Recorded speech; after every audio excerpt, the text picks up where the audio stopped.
Assalamualaikum warahmatullahi wabarakatuh. Perkenalkan, nama saya Rizka Chandra Suryaningrum dari kelas 1A Agribisnis dengan NO NPM 2310631200078. Alhamdulillahirrabbilalamin, puji syukur atas kehadirat Allah Subhanahu wa Ta'ala, dan ucapan terima kasih kepada dosen pengampu agama yaitu Bapak Iqbal Amar Muzaki SPDI MPD, sehingga saya diberikan kesempatan untuk menjelaskan mengenai rukun agama, hakikat manusia, dan ihsan sebagai manifestasi keimanan. Tak lupa salawat serta salam kita curahkan kepada junjungan kita Nabi Muhammad SAW beserta keluarga dan para sahabatnya. Selanjutnya, izinkan saya untuk menjelaskan mengenai rukun agama. Diriwayatkan oleh hadis riwayat Muslim yang mana pada suatu ketika Nabi Muhammad SAW didatangi oleh malaikat Jibril dalam wujud seorang laki-laki yang misterius. Malaikat Jibril lalu memberikan 3 pertanyaan kepada Rasulullah SAW. Dari percakapan malaikat Jibril dengan Nabi Muhammad SAW, terdapat pelajaran mengenai rukun agama yang harus dipelajari oleh umat Islam. Salah satu hadis yang menjelaskan mengenai rukun utama dalam agama Islam adalah hadis Jibril yang terkenal dari sahabat Umar radhiyallahu an. Dalam hadis tersebut menerangkan tentang pertanyaan malaikat Jibril kepada Nabi Muhammad SAW, yaitu mengenai Islam, iman, dan ihsan. Nah, jadi ada 3 rukun utama dalam agama Islam yang menjadi pondasi, dinding, dan atap dalam agama Islam. Yang pertama adalah rukun Islam. Dari hadis Jibril tersebut, ketika malaikat Jibril bertanya tentang Islam, Nabi Muhammad SAW menjawab dengan artian, Islam itu engkau bersaksi bahwa tidak ada sesembahan yang hak selain Allah, dan bahwasannya Nabi Muhammad SAW adalah utusan Allah. Engkau dirikan sholat, menunaikan zakat, berpuasa Ramadan, dan berhaji ke Baitullah jika engkau mampu menempuh perjalanan ke sana. Nah, jadi pelajaran yang dapat diambil dari hadis tersebut adalah bahwa Islam itu meliputi 5 rukun. Yang pertama, syahadat. Syahadat itu merupakan suatu kesaksian bahwa kita mengakui bahwa tidak ada yang patut kita sembah selain Allah dan Nabi Muhammad adalah utusan Allah. Yang kedua adalah sholat. Rukun Islam yang kedua ini merupakan suatu bentuk interaksi atau hubungan vertikal kita sebagai seorang hamba dengan Robnya. Nah, yang ketiga ada zakat. Zakat dalam rukun Islam ini, jadi kita diwajibkan untuk menunaikan zakat, di mana hal tersebut merupakan suatu bentuk kepedulian kita terhadap sesama manusia. Yang keempat ada puasa. Nah, puasa itu merupakan suatu amalan di mana kita menahan diri dari lapar, haus, dan juga hawa nafsu. Nah, yang kelima yang terakhir adalah haji. Selain sebagai bentuk ibadah, haji juga merupakan suatu ajang untuk mempererat ukhuwah dengan sesama umat muslim dari seluruh dunia.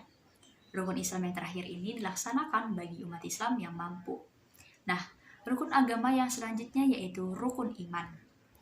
Setelah pertanyaan malaikat Jibril mengenai rukun Islam tadi, pertanyaan selanjutnya yang dilontarkan malaikat Jibril adalah mengenai iman.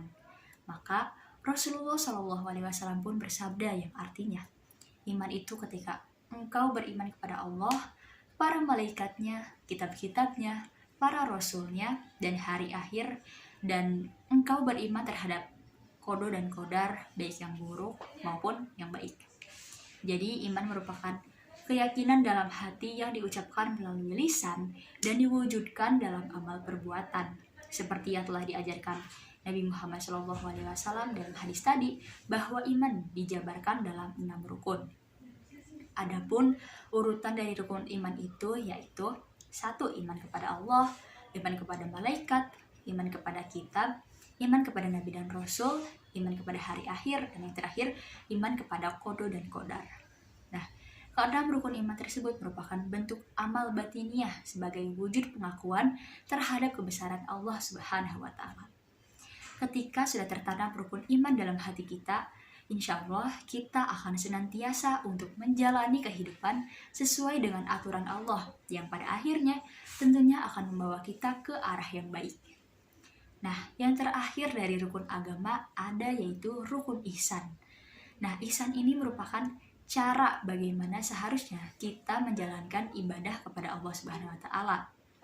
Ketika diajukan pertanyaan yang ketiga oleh malaikat Jibril, yaitu mengenai ihsan, Rasulullah Shallallahu alaihi wasallam bersabda yang artinya, yaitu ketika engkau beribadah kepada Allah seolah-olah engkau melihatnya. Maka apabila kamu tidak bisa beribadah seolah-olah melihatnya, maka sesungguhnya dia melihatmu. Dalam hadis tersebut, Rasulullah mengajarkan kita agar dalam beribadah dilakukan dengan cara seolah-olah kita sedang berhadapan langsung dengan Allah Subhanahu wa taala. Nah, ini merupakan derajat ihsan yang paling utama. Namun, apabila tidak bisa mencapai kondisi tersebut, maka hendaknya dia beribadah kepada Allah dengan dipenuhi rasa takut, cemas akan siksaannya. Ketika kita bisa menghadirkan perasaan seperti ini, kita akan terbawa dalam tingkat ibadah yang lebih dekat dengan Allah dengan perasaan khusyuk, takut, penuh harap, serta ikhlas. Nah, dari pembahasan barusan bahwasannya Islam, iman, dan ihsan merupakan satu kesatuan yang tidak bisa dipisahkan. Dalam implementasi ketiga rukun agama tersebut, iman diwujudkan melalui pelaksanaan kelima rukun Islam, sedangkan rukun Islam dilaksanakan dengan cara yang ihsan. Jika diibaratkan dengan sebuah bangunan, iman itu adalah fondasinya, Islam itu tembok dan bangunan lain yang ada di dalamnya, sedangkan ihsan itu atap dan ornamen lainnya. Nah, selanjutnya saya akan membahas mengenai hakikat manusia. Hakikat manusia menurut pandangan Islam terdapat 6 peranan yang merupakan hakikat mengapa diciptakannya manusia. Nah, berikut ini adalah hakikat manusia berdasarkan pandangan Islam. Yang pertama, ada manusia itu sebagai hamba Allah. Hakikat manusia yang utama itu manusia sebagai hamba Allah Subhanahu wa taala. Nah, sebagai seorang hamba, maka manusia itu wajib mengabdi kepada Allah Subhanahu wa taala dengan cara menjalani segala perintahnya dan menjauhi segala larangannya. Sebagai seorang hamba, seorang manusia juga wajib menjalankan ibadah seperti sholat wajib atau sholat fardu, puasa Ramadan, zakat, haji, dan melakukan ibadah lainnya dengan penuh keikhlasan dan segenap hati. Yang kedua yaitu manusia sebagai al-nas. Dalam Al-Quran, manusia juga disebut sebagai al-nas. Nah, kata al-nas dalam Al-Quran ini cenderung mengacu pada hakikat manusia dalam hubungannya dengan manusia lain atau dalam masyarakat. Nah, manusia itu sebagaimana disebutkan dalam ilmu pengetahuan merupakan makhluk sosial yang tidak dapat hidup sendiri. Sebagaimana yang dijelaskan dalam firman Allah yang artinya adalah, "Hai sekalian manusia, bertakwalah kepada Tuhanmu yang telah menciptakan kamu dari seorang diri, dan daripadanya Allah menciptakan istrinya, dan daripada keduanya Allah memperkembangbiakan laki-laki dan perempuan yang banyak, dan bertakwalah kepada Allah dengan mempergunakan namanya supaya kamu saling meminta satu sama lain dan peliharalah hubungan silaturahim. Sesungguhnya Allah selalu menjaga dan mengawasi kamu." Quran Surat An-Nisa ayat 1. Dan ada pula firman Allah yang artinya adalah, "Hai manusia, sesungguhnya kami menciptakan kamu dari seorang laki-laki dan seorang perempuan dan menjadikan kamu berbangsa-bangsa dan bersuku-suku supaya kamu saling kenal mengenal. Sesungguhnya yang paling mulia di antara kamu di sisi Allah adalah yang paling bertakwa di antara kamu. Sesungguhnya Allah Maha mengetahui lagi Maha mengenal." Quran Surat Al-Hujurat ayat 13. Nah, kemudian ada yang ketiga yaitu manusia sebagai khalifah Allah. Pada hakikatnya, manusia itu diciptakan oleh Allah Subhanahu wa taala sebagai khalifah atau pimpinan di muka bumi. Ada firman Allah dalam Quran Surat Shad ayat 26 yang artinya, "Hai Daud, sesungguhnya kami menjadikan kamu khalifah atau penguasa di muka bumi.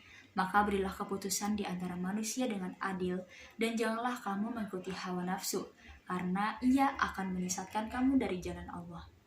Nah, sebagai seorang khalifah, maka masing-masing manusia akan dimintai pertanggungjawabannya kelak di hari akhir. Yang keempat, ada manusia sebagai Bani Adam. Manusia disebut sebagai Bani Adam atau keturunan Nabi Adam agar tidak terjadi kesalahpahaman bahwa manusia merupakan hasil evolusi kera sebagaimana yang disebutkan oleh Charles Darwin. Nah, Islam ini memandang manusia sebagai Bani Adam untuk menghormati nilai-nilai pengetahuan dan hubungannya dalam masyarakat. Dalam Al-Quran, Allah Subhanahu wa Ta'ala berfirman yang artinya adalah, "Hai anak Adam, sesungguhnya kami telah menurunkan kepadamu pakaian untuk menutup auratmu dan pakaian indah untuk perhiasan, dan pakaian takwa itulah yang paling baik. Yang demikian itu adalah sebagian dari tanda-tanda kekuasaan Allah. Semoga mereka selalu ingat. Hai anak Adam, janganlah kamu ditipu oleh syaitan, sebagaimana ia telah mengeluarkan kedua ibu bapamu dari surga." Quran Surat Al-A'raf ayat 26 dan 27. Yang kelima, ada manusia sebagai Al-Insan. Nah, tidak hanya disebutkan sebagai Al-Nas, dalam Al-Quran manusia disebutkan juga sebagai Al-Insan. Merujuk pada kemampuannya dalam menguasai ilmu dan pengetahuan, serta kemampuannya untuk berbicara dan melakukan hal lainnya. Nah, sebagaimana disebutkan dalam Surat Al-Hud ayat 9, yang artinya adalah, "Dan jika kami rasakan kepada manusia suatu rahmat, kemudian rahmat itu kami cabut daripadanya, pastilah ia menjadi putus asa dan tidak lagi berterima kasih." Nah, yang terakhir, yang keenam, itu manusia sebagai makhluk biologis atau al-bashar. Manusia juga disebut sebagai makhluk biologis atau al-bashar karena manusia memiliki raga atau fisik yang dapat melakukan aktivitas fisik, tumbuh, memerlukan makanan, berkembang biak, dan lain sebagainya, sebagaimana ciri-ciri makhluk hidup pada umumnya. Sama seperti makhluk hidup lainnya di muka bumi, seperti hewan ataupun tumbuhan, hakikat manusia juga sebagai makhluk biologis dapat berakhir dan tentunya mengalami kematian. Nah, bedanya manusia dengan makhluk lainnya itu, manusia memiliki akal dan pikiran, serta perbuatannya itu harus dapat dipertanggungjawabkan di akhirat kelak. Nah, dari segala hakikat manusia ini adalah suatu fitrah yang diberikan Allah Subhanahu wa Ta'ala agar manusia dapat menjalankan peran dan fungsinya dalam kehidupan. Manusia sendiri harus dapat memenuhi tugas dan perannya sehingga tidak menghilangkan hakikat utama sebagai penciptaannya. Nah, penjelasan selanjutnya yaitu ihsan sebagai manifestasi. Nah, ihsan itu artinya berbuat baik.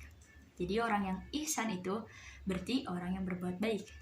Ihsan ini adalah suatu perbuatan kebaikan dengan niat dan ibadah kepada Allah Subhanahu wa Ta'ala, dan mewujudkannya dengan melakukan amal yang dihiasi dengan budi pekerti dan akhlak yang luhur. Perilaku manusia dalam Islam diarahkan untuk mengisi kehidupan dengan kebaikan. Manusia diarahkan untuk mencapai kebersihan lahir dan batin, yang artinya menjernihkan, menata, dan mengatur jiwa dengan sedemikian rupa sehingga menjadi jiwa yang suci. Ihsan ini merupakan manifestasi dari iman dan Islam. Jadi manifestasi ini suatu perwujudan dari suatu keinginan yang dapat berubah secara nyata. Muslim yang beriman, semua proses ibadah dilaksanakan secara tuntas karena meyakini bahwa perintah ibadah adalah perintah Allah. Dan mukmin yang sangat yakin perbuatannya nanti dipertanggungjawabkan pada hari pembalasan, karena dia meyakini dunia ini akan hancur dengan datangnya hari kiamat. Setelah itu, saatnya hisab dan keadilan ditegakkan, serta takdir baik dan buruk sebagai makhluk akan ditentukan. Sebagaimana Allah berfirman dalam Quran Surat Al-Zalzalah ayat 7 dan 8 yang artinya, "Siapa yang mengerjakan kebaikan seberat zarah, dia akan mendapat balasannya, dan siapa yang mengerjakan kejahatan seberat zarah, dia akan mendapat balasannya." Nah, dalam proses manifestasi Islam dan iman, maka ada yang menjadikan tingkatan seorang muslim dan mukmin itu berbeda, yakni dengan adanya sikap ihsan. Ihsan ini merujuk pada kehusyuan dalam beribadah, memperhatikan hak Allah dan menyadari adanya pengawasan Allah kepadanya, serta keagungan dan kebesaran Allah selama menjalankan ibadah. Ihsan menjadi sikap paripurna dalam melaksanakan ibadah. Secara qalbu dimanifestasikan dengan kehusyuan, dan secara kesadaran lahiriah seorang muslim dan mukmin melaksanakan perintah Allah dan tentunya menjauhi larangan Allah dalam keadaan tanpa adanya pemaksaan. Nah, inilah yang membedakan manusia dengan level pengamalan Islam dan iman seseorang, karena adanya sikap ihsan. Orang yang muhsin atau seorang hamba Allah yang berperilaku baik dengan berbuat ihsan dan menjadi hamba Allah yang taat, ikhlas, peduli, dan mempunyai kesadaran dalam melaksanakan tugasnya sebagai hamba Allah yang senantiasa merasa diawasi oleh Allah Subhanahu wa taala. Nah, mungkin cukup sekian penjelasan yang dapat saya sampaikan.